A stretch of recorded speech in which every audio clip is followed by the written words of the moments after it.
Hey, you guys. Okay, so if you got these beautiful gardenias in your box this week, you probably immediately noticed the scent. The scent of gardenias is like very well known, very, very fragrant. We don't typically use these for centerpieces when people are eating because they're so fragrant that they will actually interfere with the palate. So we will encourage someone to put one in their hair, in their bridal bouquet, but never on the dining room table. These particular gardenias are on the vine. It's unusual to see them in this form. Typically, when we buy them from the market, we get them in a box and it's just the head, and it's a little bit overly manufactured.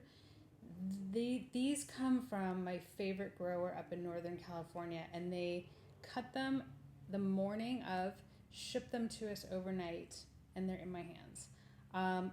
It almost seems like, oh, how could this become like that big of a deal? Just wait until you get these into water, because this thing is going to open like you've never seen before.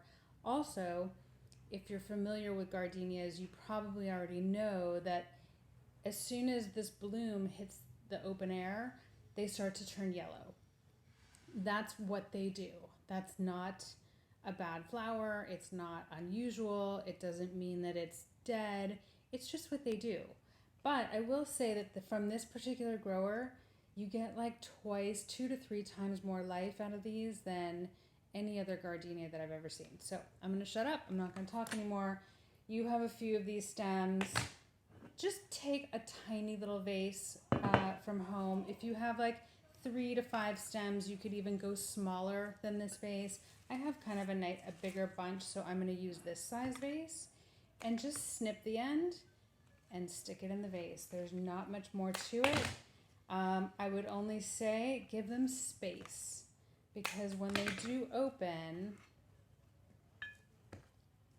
you don't want them to get interfered with other stems in the vase. So I'm going to,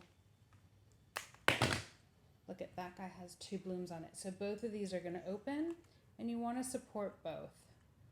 And eventually this will just become the most fragrant thing you've ever seen. And it's going to be have it sit somewhere like in your living room, in your dining room. It will fill the entire room with the most beautiful sweet scent of gardenias.